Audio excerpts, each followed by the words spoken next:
सकती है।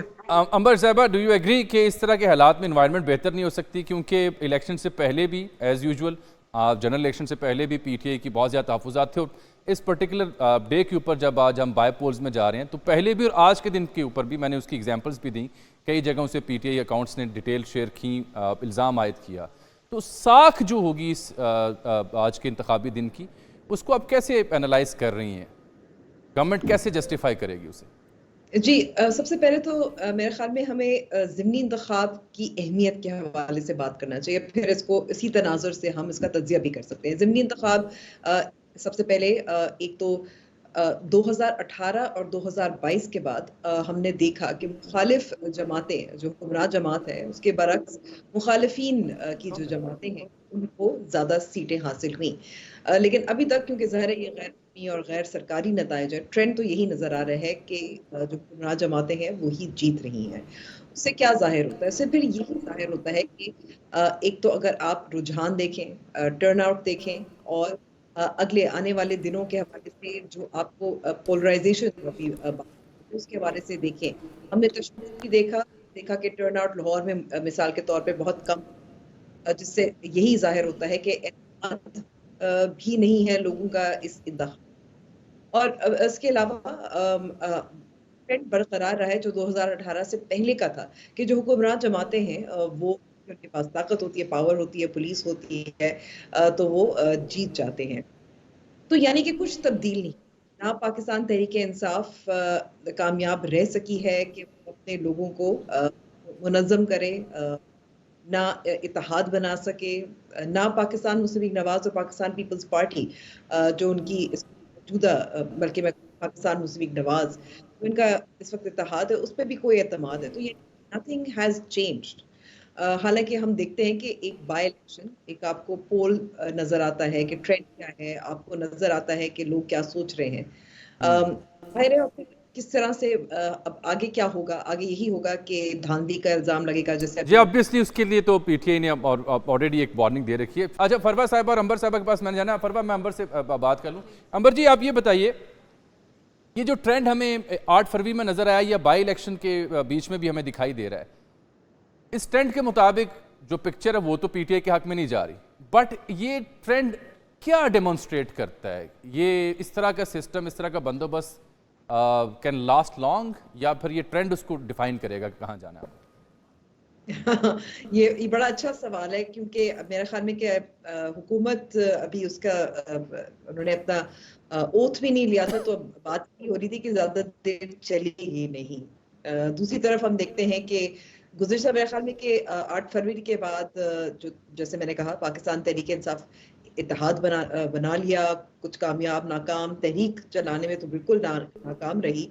और जहाँ तक उनके बानी इमरान खान साहब की जेल से जो बयानात जो सहाफ़ी बताते रहे, उससे यही अंदाज़ा होता है कि जो लड़ाई है वो आर्मी क़यादत से जारी है। इसका यही मतलब है कि इस वक्त ये जो मौजूदा निज़ाम है यही चलता रहेगा, लेकिन किस शक्ल में और कौन कितनी देर तक चलेगा? मेरे ख्याल में जो सदर आसिफ अली जरदारी साहब का खिताब था, जिसमें हमें जो आर्मी के जो चीफ क़यादत थी उसकी गैर हाजिरी नजर आई थी, नवाज शरीफ साहब भी नहीं थे जी, तो इससे मोहतरमा यही मरियम नजर नवाज भी नहीं। जो थ्रेट है इस वक्त मौजूदा निज़ाम को, वो मुझे नहीं नजर आ रहा फिलहाल कि पाकिस्तान तहरीक इंसाफ है। जो थ्रेट है इस वक्त पाकिस्तान पीपल्स पार्टी और पाकिस्तान मुस्लिम लीग नवाज के दरमियान, जो मैं कहूँगी कि एक तरह का, अगर आप देखें ज़िमनी इंतखाब में भी इनकी, हालांकि एक तरह का इत्तेहाद तो हुकूमत या फेडरल में तो है, आप देख सकते हैं, लेकिन मद्दे मुकाबल भी उनके कुछ लोग हैं इस ज़िमनी इंतखाब में। तो फिर इससे यही जाहिर होता है कि जो इस वक्त थ्रेट है ये मौजूदा हुकूमत को, ये इंटरनल थ्रेट है। इंटरनल थ्रेट है। Farwa, do you agree internal threat and PTI is not the threat? क्योंकि पीटीआई तो 6 जमातों के साथ भी सड़कों पर आ गई, परसों चौथ से मौलाना ललकार रहे हैं, और मौलाना की ललकार पीटीआई के जलसों की निस्बत ज्यादा खतरनाक और आपशीन जलसे की बात, बहुत बहुत खौफनाक उनकी ललकार है। देखिए, मैं बहुत ज़्यादा तो सुन नहीं पाई हूँ अंबर को, क्योंकि अंबर कह रही हैं कि असल में इनके लिए बड़ा खतरा ये ट्रेंड या पीटीआई नहीं है, इंटरनली जो पीटीआई और पीपल्स पार्टी और नून लीग के बीच में जो एक डिस्कनेक्ट है, या जिस तरह पीपल्स पार्टी जाना चाहिए वो नहीं है, वो इंटरनल है। लेकिन नून लीग इस वक्त ना विन विन सिचुएशन में नहीं है। اگر کچھ لوگ نون لیگ کے یہ سمجھتے ہیں کہ گورنمنٹ میں آ گئے ہیں اور وہ ہمیں زبردستی بھی دی گئی، لیکن دیکھیں ہم ہی تو چوائس تھے، ایسا نہیں ہے، یہ ون ون سچویشن بالکل نہیں ہے، کیونکہ وہ کہتے ہیں کہ یہ وہ لڈو ہے، ویسے تو شادی کے ساتھ اس کو لنک کرتے ہیں، لیکن میں اس کو پالیٹکس کے ساتھ کر دیتی ہوں جو اس وقت نون لیگ کی حالت ہے، کہ یہ وہ لڈو ہے جو کھاتے تو بھی پچھتاتے، نہ کھا کر اور پچھتاتے، تو انہوں نے کھا کر پچھتانا مناسب سمجھا اور وہ پچھتا رہے ہیں اب. یہ تو ہمارے سامنے بہت کلیئر ایک پکچر آ چکی ہے. دوسرا یہ ہے کہ دیکھیں پیپلز پارٹی کا بہت زور ہے، ہم اس پوری پکچر میں پیپلز پارٹی کے جو کردار ہے اس کو مائنس نہیں کر سکتے، کیونکہ وہ پیچھے بیٹھ کر وہ بہت اچھے طریقے سے گیم جانتے ہیں اور وہ کانسٹیٹیوشن لو دے ان کے پاس، کھیل بھی رہے ہیں بڑے بڑے بڑے سکون سے، کیبنٹ میں وہ نہیں جا رہے، ہر طرح سے انہوں نے اپنے آپ کو بڑا ویل پلیس کیا. ایگزیکٹلی. اب دیکھیں پی ٹی آئی کا آپ کہہ رہے تھریٹ نہیں ہے، پی ٹی آئی کا تھریٹ مجھے لگتا ہے کہ ابھی ہے. اس کی وجہ یہ ہے کہ پاکستان کے اندر جو مائنس فارمولا ہم اپلائی کرنے کی کوشش کرتے ہیں، فور ٹائمنگ وہ لگ جاتا ہے، پھر اس کے بعد وہ مائنس پلس ہو جاتا ہے، دیر نہیں لگتی ہے. تو اگر نون لیگ کا کوئی بندہ ہوتا تو وہ کہتا خدا نہ خواستہ بی بی کیا بات کر رہی ہیں، اگر وہ مائنس پلس ہو گیا، ابھی نہیں، سال بعد نہیں، 2 سال بعد یہاں پہ پلس ہوتے ہیں فارمولا. نہیں یہاں حساب تک گڑبڑ کرتے ہوئے کبھی دیر نہیں لگتی. نہیں وہی کہہ رہی ہوں، آپ کا حساب کب وہ کہیں گے جی جو جس حساب سے چل رہے تھے وہ تو سارا ہی گڑبڑ تھا، تو اب سیدھا کر رہے حساب، اب سیدھا کر رہے حساب، ہمیں ایسے ہی ٹرک کی بتی کے پیچھے لگایا جاتا ہے.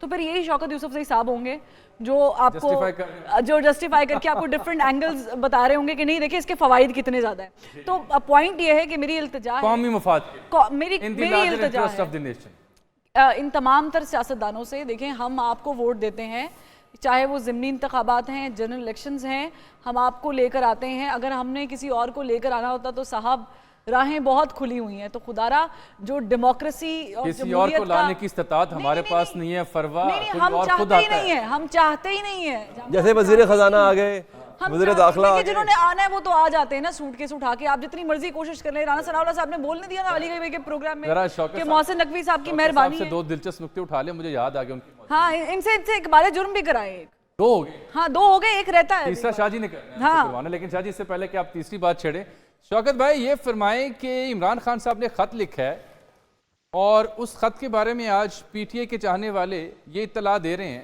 کہ اس میں ایک سب سے موسٹ امپورٹنٹ جو پوائنٹ تھا، ایک ڈیمانڈ تھی ان کی چیف جسٹس سے، وہ مائنس کی گئی ہے بائی دی دستیاب leadership of P T A جنہوں نے وہ خط پڑھا. چیف جسٹس سے انہوں نے خاص مانگ کی تھی. کیا آپ اس کی تصدیق یا اس کی تردید کر سکتے ہیں کچھ ایسا تھا؟ نہیں، مجھے اس کے بارے میں کچھ علم نہیں ہے. میں جو آپ کی باتیں سنی اس میں تھوڑا سا میں اضافہ کرنا چاہتا ہوں کہ دیکھیں حکومت کو خطرات جو ہے نا، ایسی حکومت کو تو ہر وقت خطرات لاحق رہتے ہیں، جس ملک کے اندر سرمایہ کاری نہ ہو، جس ملک کی معیشت جو 1.9% کے گروتھ تک پہنچ گئی ہو، تو اس میں ہر وقت ایک ٹینشن. اور دوسری بات یہ کہ ان کو سب سے بڑی جو مشکل آ رہی ہے اس وقت، وہ ایک مہنگائی کو قابو کرنا، دوسرا جو ہے وہ بدامنی کو روکنا. یہ 2 بہت بڑے چیلنجز ہیں، اس کو آپ معمولی نہ سمجھیں. اس وقت کراچی کے حالات کو دیکھیں، انٹرنیٹ لوگ بہت زیادہ خوفناک حالات سے دوچار ہیں. پنجاب کے اندر بھی یہ چیز شروع ہو گئی ہے. اچھا یہ چیزیں ہیں، یہ تب ختم ہوتی ہے جب آپ لوگ مطمئن ہو، لوگوں کے اندر وہ ہو پولیٹیکل سٹیبلٹی ہو، کچھ اسٹیبلٹی کے اندر جا کے پھر جب یہ معاملات ٹھیک ہوتے ہیں. لیکن اگر عوام میں مایوسی ہو، عوام سمجھتی ہے کہ آج بجلی مہنگی، کل پھر مہنگی، پیٹرول مہنگا، یہ ایک ایک خبر ان کو سنائی دی جاتی ہے، تو یہ چیزیں بڑی خوفناک ہوتی ہیں. پھر اس میں جو ہے نا، آپ کوئی بھی تاریخ اٹھا کے دیکھ لیں، اس میں پھر جب یوتھ شامل ہو جاتا ہے، اسٹوڈنٹ شامل ہو جاتے ہیں، پھر اس طرح کی جو اور تنظیمیں چھوٹی چھوٹی، یہ پھر بہت اثر کرتی ہے. اس کو اتنا لائٹ نہیں لینا چاہیے. بدقسمتی سے اس پہ کوئی توجہ نہیں دی جا رہی. میں نے اس لیے کہا تھا کہ پہلے انوائرمنٹ کو کریٹ کرنا چاہیے تھا. ضمنی الیکشن تھے، فیئر اینڈ فری کرا لیتے، جہاں پہ مطلب یہ کہ وہ صحافی بھی کہتے کہ جی فری الیکشن ہے، کوئی ایشو نہیں ہے. تو اس سے سب کیا ڈر تھا؟